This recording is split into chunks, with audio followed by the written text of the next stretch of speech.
So this was the funny thing. So exactly what she just Excuse me, can you see, if I slapped your chest now, there'll be a problem on camera. No, that's a different matter. Why? Because I got breast stickles. So basically, my pecs can just be slapped. Yes, what we're doing. You see the double standard in You life? said I gentrified myself. No, if I went bam like that just now, there'd be a problem here. Yeah, there would be. Yeah. Exactly. Where would you rather I slapped you?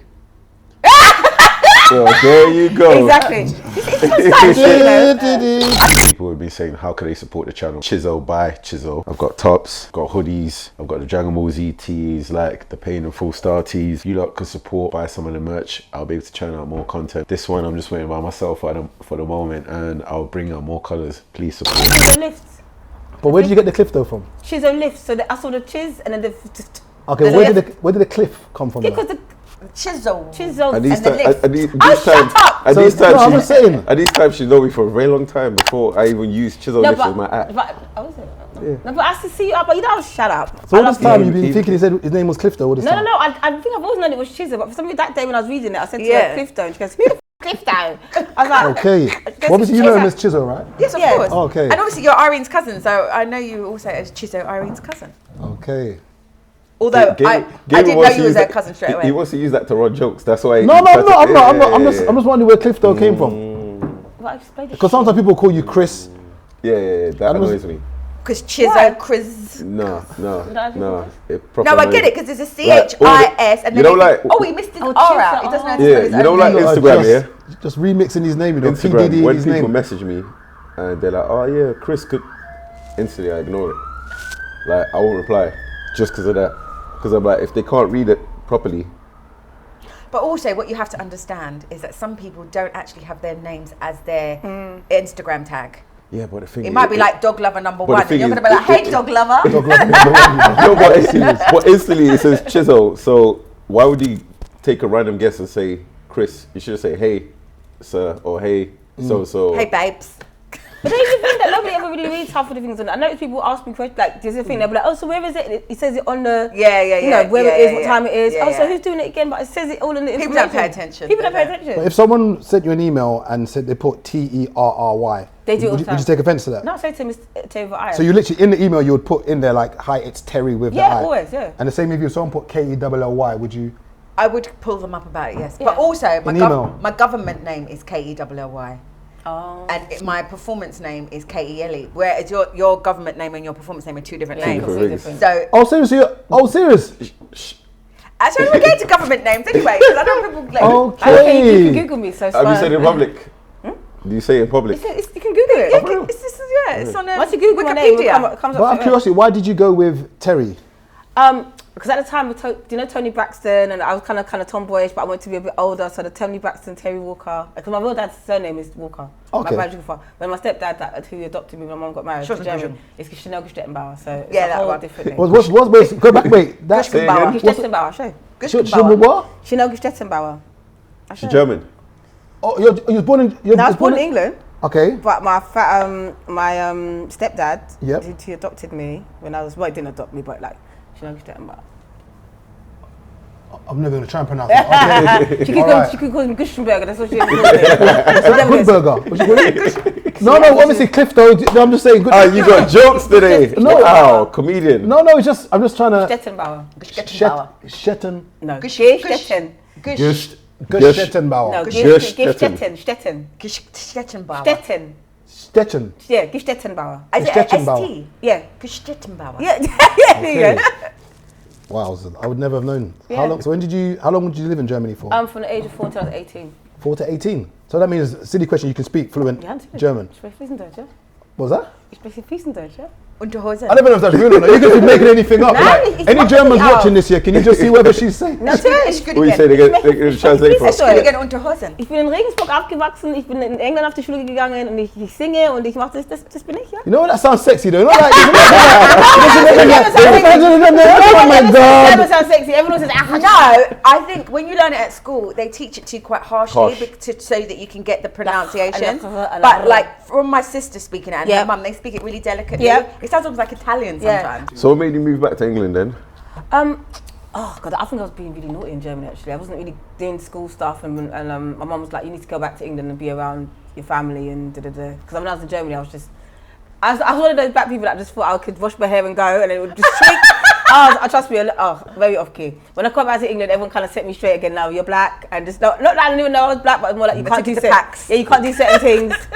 You can't do that. Yeah. And also when I was over there, I only experienced racism maybe like once because I spoke the language. So I'm like, it's not racist. The world is easy if you just speak to people. Yeah. But then I come over here, I realise it really isn't the way how I saw it. Yeah. So there's a lot of difference. Growing up in Germany, maybe look at the world and that's actually ironic. You didn't feel there was racism in Germany. Because you know what? Because my mum, she was such a boss. Like I learned German in the space of like a month, but she learned German quite late. But then she started her business and she ran the town that we were in. So everywhere she went, she was the queen. So that's all I'm seeing is black women running things. So no matter white people, it doesn't act no different. But when you come up to England, don't be careful what you say. You know, you don't want to offend them.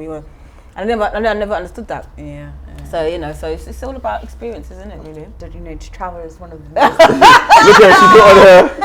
She put on a Dutch accent. Comes out your blood clots. See what she's cussing. Blood clots are one of my favourite words. Yeah, I know. I love it. Sorry, blood what? Blood clots. Blood clots. Kelly clots. So what is a blood clot? Sorry. I think it's a period pad. It is blood cloth. Or is it the cloth you use when you're on your period to wipe your lady garden? The lady guard, that's a new one. Oh my God. We call it the fairy cup. You call it the lady guard. What if they're old? Okay, then just call it a cup. The fairy cup. Yeah, or the princess purse. Princess. Or my friend's special one is called the special cut. Special You cut? know, like a slit. I don't know about that.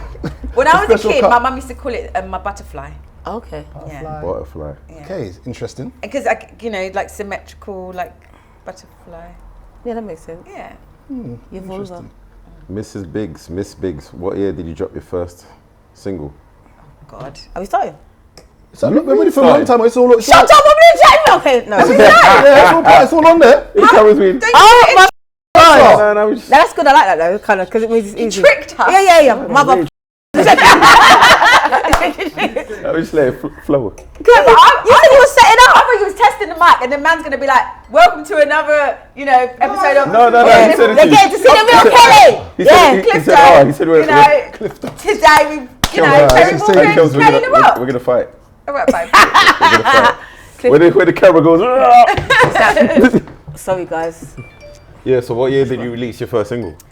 I'm gonna say 1998. No, 95. 1995. Oh wow. Yeah. See? I don't even know. Shame. It's been that long ago. Let me know, right? Wow. Let me know. Yeah. So I released that with Orchestrated Noise. And with Best Kept Secret. Yes. Yeah. 95, And then I went on tour off the back of that because Choice FM really pioneered for it. So they just played it all the time. People loved it, and I ended up going on tour with Total. Yeah. And Horace Brown. Yeah. He doesn't remember me though. Oh, for real? I saw him a few years back, and I was like, "Do you remember me? I went on tour with you." He was like, "No, baby." That's a quick one. Total or SWV? Total. No, I'm asking you. Who's a better? Total or SWV? Oh, you can't compare them. I love both of them, but Total had this like really They're like cooler. cool way about them. They've got a concert both on the same day. Which concert are you going to? I reckon I'd go Total. I think I'd go Total as well. Yeah. Because SWV. you know, like their song "Can't You See"? That like when you've got a song that reminds you of somebody. So every time I hear that song, even now to this day, like it just reminds me of being like infatuated with this. I'm not going to say the person's name. I was infatuated with this person. So you say you're going to watch this and do that? and that was his little anthem. Can't you see what you did to me? And that's how you got to dance to it. Yeah, So, that was my sister when I heard. Yeah, that was their vibe, man. So you're both of you saying Total. I'm going to say but only Total. because of the memories, I think. Yeah, I think it's the more connotation it has to my soul. And who was your inspirations? Both of you when you started singing. Who did you actually look at? Kelly was one of my first ones actually. Before, as in Kelly Rowland. Kelly. I'm just oh my God, sorry. You know what you did. Oh my God, sorry. I joke from she was out before Roland, so you can't even use that. Sorry. Exactly. Sorry. Yeah, but before Kelly, I would say with Whitney. Cheers, everyone. Cheers. Cheers. You know we're breaking our Water Fast Monday for you. Oh, shut up. We are though. This is Water Fast Monday and a glass of champagne. But obviously before Kelly, it was Whitney Houston, then it was Lauryn Hill, and then after that, as I said, because I think you came after Lauryn, isn't it? I mean, I know it. Probably around the same time, you know. I don't around the same time, but I think for me, then come back to England and seeing a black girl on TV doing things in England, like Kelly was the one where she was unapologetic black, she was dark skin, And she'd be singing, and she'd be doing the band, and she'd be looking like her, you know what I mean? So I was like, wow. And I remember the first time I heard My Love, I was like, oh my God, and she's just beautiful. And then when I first met you, when I did my first show. Oh, this is so much. No, we love each other. There's a genuine love. When I got signed, yeah. Like, I love her highly. Like, no, it's real. It's not no fake. It's not like sisterhood and behind each other back chatting. Yeah. Like, and when I got signed, I had my first showcase with One Extra. The BBC. And she stood right in front, and I was like, oh my God, Kayla, I didn't know what to do with myself. I was like, ah! And then, And you were magic. You were so charismatic. I was blown away by your performance. Oh my God. And I was like, she's so dope. Obviously, I used to see you around and stuff. But just to see you doing your stuff and like being really in your element, I was like inspired and in awe of you. And that's the magic about this, you know, like I've inspired her, you know, she inspires me, and it's a circle of love. Exactly. I mean, I love Lauren, I love Whitney. Yeah. Janet Jackson was a huge one of mine. Mary J. Blige. Come on. But my favourite of all is Prince. I'm a Prince fan. For real? I love Prince. I just love him. Okay. I know he's dead, but I just still love him. Yeah. He's timeless, isn't he? Exactly, he's timeless. Yeah. Interesting. I bawled my eyes out when he died. Like, I was in the nail shop getting my nails done, and my friend kept calling me, and I wasn't answering obviously because my nails were wet. And then I answered the phone, and you know the worst person, like he was like, "What's wrong with ya? Why are you not answering your phone? Prince is dead." He said it just like that, and I went, I was just like bawling, and everyone in the nail shop was like, "What's wrong with her?" Yesterday we were at a birthday party, and one of our friends was dressed as Prince. Yeah. Was he good? So it was like 80s. What Prince though? Because you know that's the thing. You see, I always He feel was dressed like the one in Chappelle. That's classic Prince, Purple Rain Prince. Yeah. Because you know, I love Michael Jackson too, and Off the Wall is one of my favourite albums. But I always feel like when it comes to Michael Jackson, you get really good impersonators because he had like I'm not gonna say one trick pony, but he had about 5 tricks that he would do that just were like just personified Michael Jackson. Like if someone does like achaka, you're like Shimon, you know. But I'm just saying, Shimon, you know. You know that's Michael Jackson. But Prince had so many looks, like. He just make up dances on the spot. It's so hard to get a really good Prince impersonator, and I wish there were one because I would enjoy it. But it's like it's so hard because he had so many different looks. He was so multifaceted, you know. You ever heard that Michael Jackson's voice here? His voice that he used out in public was spot on. Yeah, apparently his voice was a lot deeper. Michael was very theatrical. Yeah. You know, even when he would do stuff like when he used to wear the masks and stuff, you know, I just feel like he was always in performance. He was an entertainer, innit? You know. Because I've heard a couple of people I know who say they've come across him in the past. They said that. What you talk about? Yeah, like he's proper like, they were like, he's proper, the best way someone said it, he's proper niggerish. Yeah. That Michael's not who you'd have thought that, like the way he bads people up and puts people, like you figure like, rah, he's proper one of the man them. Really? Hi, my name's Michael. Like, rah, how the hell do you go from? But I mean, Michael always obviously. I mean, I don't know if I buy the Vertigo story, but Michael always obviously had a thing about being black and being dark skinned and having black features. And you know, out in the world, I guess he wanted to be less of a black person. And part of our blackness is our voices. Do you know what I mean? And we're regarded as, you know, aggressive and also, you know, black men by default kind of have deep timbered sexy voices.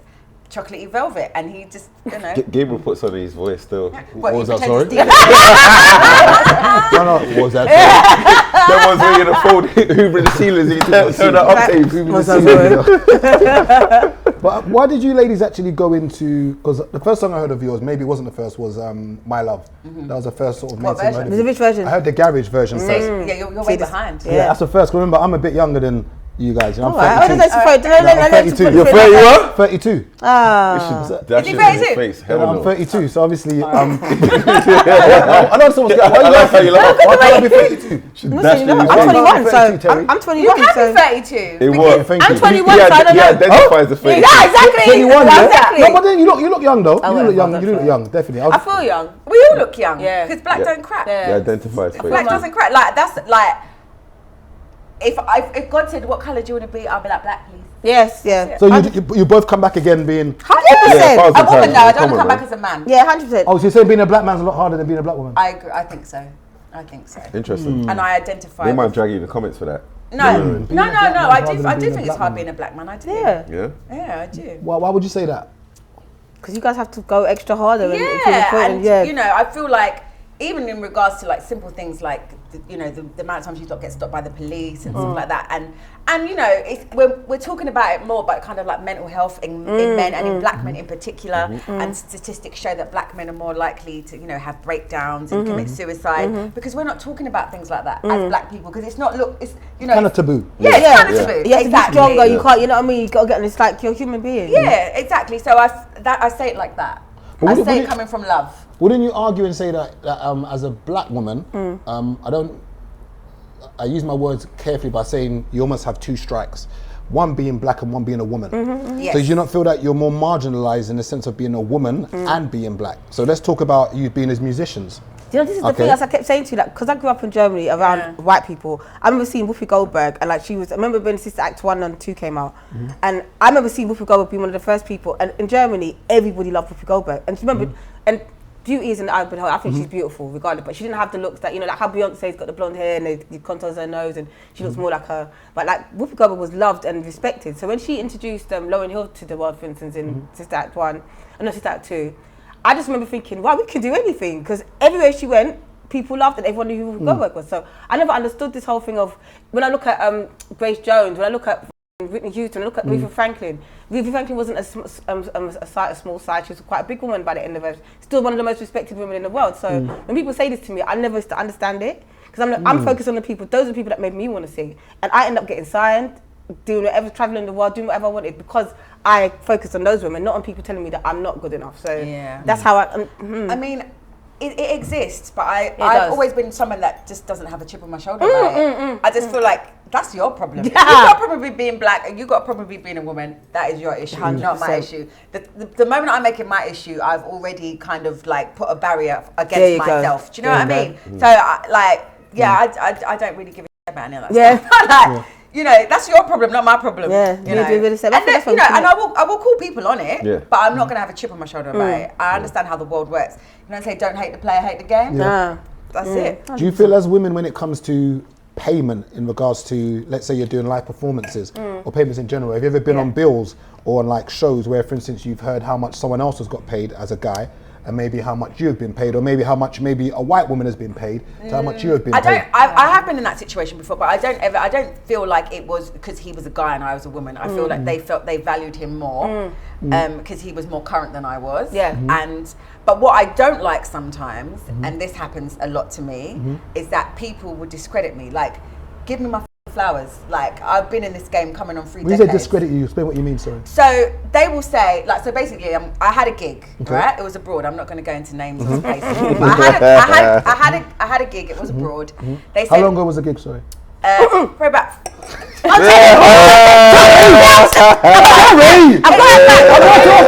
got her back. It was before lockdown. See? It was before lockdown. I'll say that. You raggedy. So basically, the people that tried to book me, I'd worked with them before, like had quite a good relationship with them. Yeah. But they basically said to me, "Oh, we want to book you for this event. We're going to give you 2 tickets, la la la la la, but we're not going to pay you because we don't have any money left in the budget." And I said, "Look," I said, "Excuse me?" Yeah, exactly. I said, "Do you know what?" I said, "I really want to come because I love this place." I said, "But," I said, "I'm not coming for free." I said, "What I would do is I'll do it for half price, yeah, and I'll take the 2 flights on a lot." So that was that, yeah. So I did it for that. So when I was there, I was out with one of the promoters. It wasn't the promoter that booked me, by the way. There was 4 of them. Okay. I was out with one of the promoters and his girlfriend, and we were having a drink, and we were a bit tipsy. Don't give too much information. And he goes away to get some more drinks, and the girlfriend says, "It's such a shame that blah blah didn't turn up."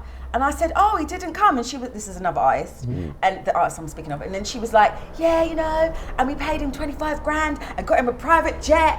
And then I was like, "You look a blood." And they didn't even want to pay me. So sometimes it's not that they don't have the money; it's just they don't think you're worth it. Do you know what I mean? And I was paying a fraction. I was charging a fraction of what my man was charging, but you just didn't think I was worth it. Like you thought, "Oh, we can get her for free," you know? Yeah. You know? She needs it, and she needs the exposure. But give me my respect, innit? You just pocketed the 25.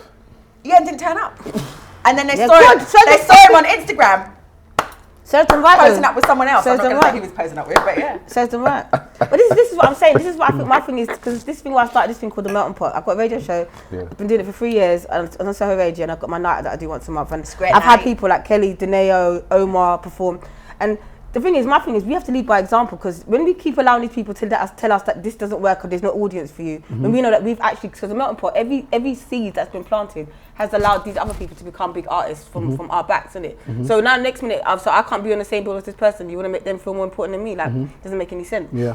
And when I saw Eminem the other day, he did some speech and he said all the people that he was inspired by, and he reeled off every single person's name. He's like, I can't be on these things. And I thought he had a show, and he said he didn't want to be the headline on the show. Because he said, how could I be a headline over Ice Cube and all these kind of people? And that's what I'm talking about. When you have people like that get it. But I think it's us sometimes, as our own people, that we feel like we have to say, but just to stay in and just to stay on, just to kind of get, like sit on the table, we've got to do certain things. So I don't blame white people or anyone else, I blame us for that. So, for instance, when someone makes pop music, for instance, would you, and sometimes people call them a sellout, for instance, for making music which is maybe for the masses. Yeah. So let's say when you've got, don't want to mention any artists, but let's say an artist is typically a rapper or a drill rapper who then decides to go and do a pop song. Or let's say, for instance, now, funny thing is that I don't know you ladies are R&B singers, but one would argue that... Did you say no. R&B singers! Singers! Singers! Okay, so that's what we're doing today. No problem. He thinks it, just keep it to yourself. I know where we're at today now, so I can back the two of them. That's cool. I wouldn't say I know you ladies as R&B singers. So I know you from the garage scene, and I know you more from kind of like house music is what I kind of know you from. That's so mad. That's what the first time I heard you. That's so mad. Was on house music. So mad. I heard Drawing Board. That's so mad. Straight away. No, Drawing Board was something which you did on what channel was it? It used to be on MTV. Wait. I saw that on what channel was it? When we still had MTV. No, but I saw it on, when I mean channel, as a music channel. Yeah, it was on MTV Base, yeah. But I think for the clubs, remember like, I'm talking about, I'm thinking about clubs.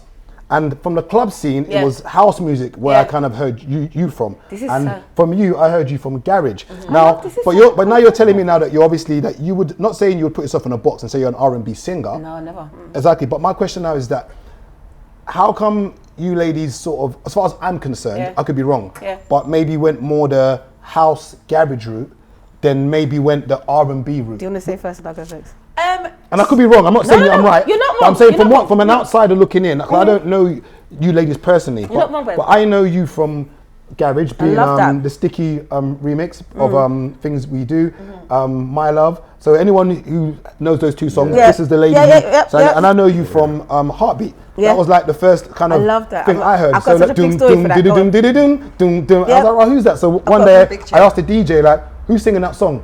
And they said it was Terry Walker, and that's how I found out who the song was. So I'm just saying, so explain how come you didn't, not saying you didn't go the R&B route, but as far as I'm concerned. But I love that, I love that you think that. Well, I came in on the R&B route. Okay. So I love this. So my first single that Chiso was speaking about was an R&B tune. So it's called Clifton.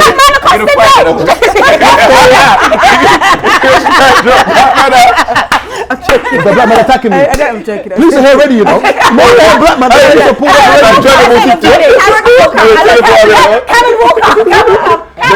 Then we just cut out the episode and I'm outside. I'm sorry, guys, that's not even funny. That's not true. It's not. Yeah. So basically, I came from that like background, R&B. I would say R&B pop because the label that I was signed to, they were obviously very mindful that I had to be sellable. So they actually did remix all of my tunes just as album tracks and made them a bit more pop-y, which I wasn't happy about. It is what it is. So you sold out, basically. You was a sellout, basically. You just let them do what they want. No, I'm just trying to figure out what's. Punching Kelly. You're gonna try to trigger you. I'm gonna say.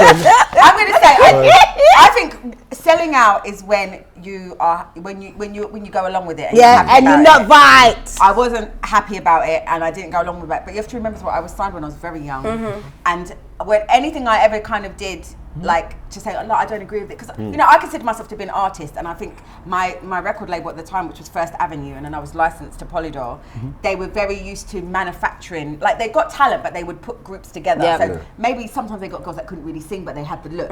So they were very used to pop acts as opposed to artists, and I consider myself to be more of an artist in, like, you know, just even in my fashion sense, my music sense, whatever. So that was the first one they did that I didn't like. They remixed all my tunes on the album, and then what happened was, you know, I had success. You know, I had two top tens. So I'm never gonna be mad about that. Please, no, don't say don't say it in some. You know say it with chest though. Yeah, I had some success. Had a top. No, say it. Let them know who you are. I get what you say. But let them know who you are. Like you just come off the bench press after 140. Like, don't be modest. No, but now we're getting into the house and garage thing. Yeah. So I started going to a night called Twice as Nice in Vauxhall at Coliseum. I went to the first ever one.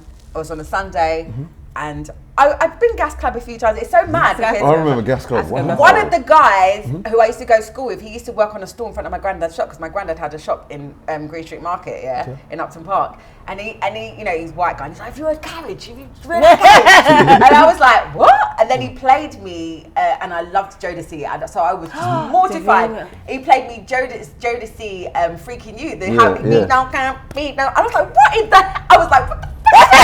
I was so upset about it. But then slowly I just kept hearing about this garage music. So I went to Gas Club a few times. There was a couple other places I went, but the first place where I really kind of like sat in this moment of like, I fucking love this music, was when I started going to Twice as Nice. And the good thing about Twice as Nice was that they also had an R&B room that played a bit of bashment. So you could have the best of both worlds. You could go with your friends that didn't like garage, and you know, you could, you know, and I just fell in love with it. And at the time, my song was like number 8 in the charts, and I was like, I want my song to be played in this club. And that's how my kind of garage journey began. I begged my label, I was like, please, can I get a garage remix? And because they kind of understood, you know, that it was like capturing the zeitgeist, like what was happening right now, like, you know, amongst the urban scene, and kind of was more or less going to come to the forefront, they allowed me to do my garage remixes. And it's the best thing I ever did, and still paying my bills now. So technically, doing the, I'm not saying you sold out, sorry. No, I followed my heart. I followed my heart. So gentrifying your music. I didn't gentrify my music. That's a weird word. No. I think it's an incorrect word, darling. No. Well, what it was, because you wanted to make, because you heard that, you know, that the guy in the market said that would be more palatable if he played garage. And that's that. So many words. Nobody did say that. No, you said basically. No, you said about garage. The guy. You said the guy. No, I said the first time he told me about garage, I hated it. Okay. And then when I started going Twice as Nice, I fell in love with it, and I was like, although I was, you know, and the irony is now it's the opposite. Like, people have their song in the clubs, but they want to be in the charts. I was in the charts, but I wanted my song played in the club. There you go. And I was like, I want my song to be remixed in this genre, because I love this scene and I want to be part of it. Okay, and so this is what's the funny thing. So exactly what she just said. Excuse me, can you see, if I slapped your chest now, there'll be a problem on camera. That's a different matter. Why? Because I got breast tickles. So basically, my pecs can just be slapped. Yes, what all day. You see the double standard in life? You said I gentrified myself. No, if I went bam like that just now, there'd be a problem here. Yeah, there would be. Exactly. Where would you rather I slapped you? Well, there you go. Exactly. I know, he's a troublemaker. No, because you know what, you gave me too much. But so now what we were saying, so this, as you said, so when I got signed, before I even knew that I would, first I just wanted to sing, so I didn't really know about anything about the industry. I didn't know about writing songs or I didn't even know that there was rules in this. So when I saw see Kelly doing this thing, so I'm following her. So I ended up I'm doing stuff for Shanks and Bigfoot. Do you remember Sweet Like Chocolate? Yeah. I didn't sing Sweet Like Chocolate, but I did the whole album, went to number 12 in the chart, did Pop the Pops and everything. So then when I got signed, that's a really great. Watch that on YouTube. Yeah, but then when I got signed, and because of that, I was just following what everyone else was doing.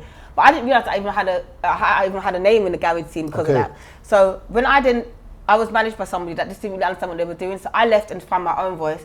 Went to this, because I grew up in London, in Germany. My influence is very American. So a lot of people, when I came and got signed, thought I was American. Okay. Well, what happened is, my first record, I had Mos Def on my first feature. I was the first signing of Def Jam UK. And the record, and the album was called Untitled on purpose, because I'm saying to them, I don't know who I am yet. I'm still finding myself.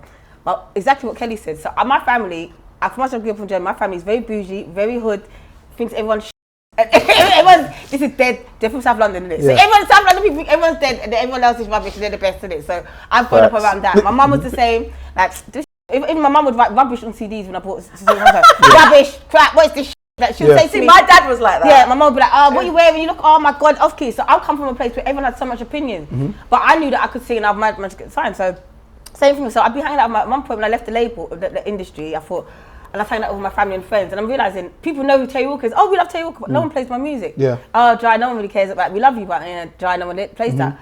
So I started to notice that they're playing Kelly's songs, they're playing all these house and garage songs. I'm like, you know what? I need to write a song. I need to have a song that's my people play. Yeah. So in the club. And I heard my friend came to my house and he played with this backing track by T. Williams. He's meant to write on it, and he played it to me and said, you're not having that. Yeah. I took it. I said, sorry, I love you, but I'm taking this. So Yeah. I wrote Heartbeat. I remember them I was smoking weed. I was getting drunk every day. I was doing the most around that time because I was finding myself. And I ended up writing this song. And I remember not even remembering why I wrote it. I just wrote it about how I felt. And you control my heartbeat. Yeah. And Big tune. And the heartbeat is about tune. what it's about. And sometimes I don't realize it's not even about love. It's about my spirit and my trust in what I do. And I love it so much. This is how I feel about music so much. I don't give a f anyone thinks. If I feel it, that's what happened. So I knew the moment I did that song and I recorded it, it's going to do its thing. 10 years, over 15 years later now, it's the song that's kind of reintroduced me to people. People don't even know about me being signed to Def Jam. I didn't even know it was 15 years ago. Yeah. So it's old. But no, at the time, I remember trying to... It's longer than that.